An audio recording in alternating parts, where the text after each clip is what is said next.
Tony Parker, la plus grande star du basket français. Après avoir quitté les terrains de la NBA, il est toujours impliqué dans son sport.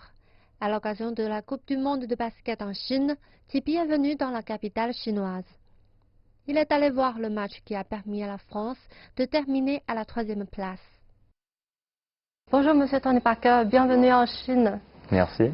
La Coupe du monde de basket vient de se terminer à Pékin. La France a décroché la médaille de bronze. Quelles sont vos impressions sur la performance de l'équipe de France? Déjà, je suis vraiment content pour eux. C'est pas facile d'avoir une médaille dans une compétition comme ça. Donc j'étais vraiment fier de cette équipe. Ils nous ont bien représentés pendant cette Coupe du Monde. Et je pense que l'équipe de France de basket a un bel avenir. Et par rapport à l'équipe de Chine, qu'est-ce que vous en pensez?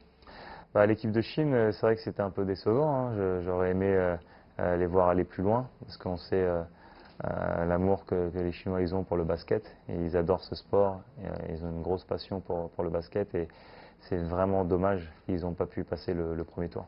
Est-ce qu'il y a des choses que les Chinois peuvent apprendre des Français?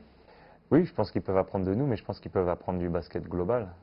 Je pense que les Chinois, comme je disais, ils partent de très très loin. Donc maintenant, il faut qu'ils utilisent ça comme expérience pour continuer à progresser. Mais je pense que de toute façon, tu ne peux pas griller les étapes. La Chine, ils ne jouent pas au basket depuis très très longtemps, on va dire, dans les grandes compétitions. Et pour avoir des résultats, il faut de l'expérience. Et je pense que ils progressent, ils jouent de mieux en mieux, et ils ne sont pas très très loin. Mais comme il y a tout le pays qui joue au basket de plus en plus, un jour ça va venir. Ils vont avoir une grande équipe de Chine et une équipe de Chine qui va loin dans une compétition internationale. Lors de son séjour à Pékin, il s'est rendu au lycée français et a passé du temps avec des jeunes.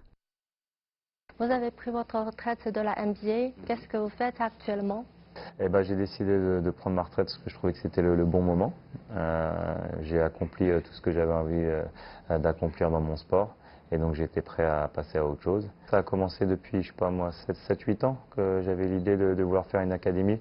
C'est une façon pour moi de redonner à mon pays, d'aider la jeunesse, la nouvelle génération française, et de leur donner, on va dire, une alternative par rapport à la passion et l'éducation, où en France c'est difficile, on va dire, de faire les deux en même temps.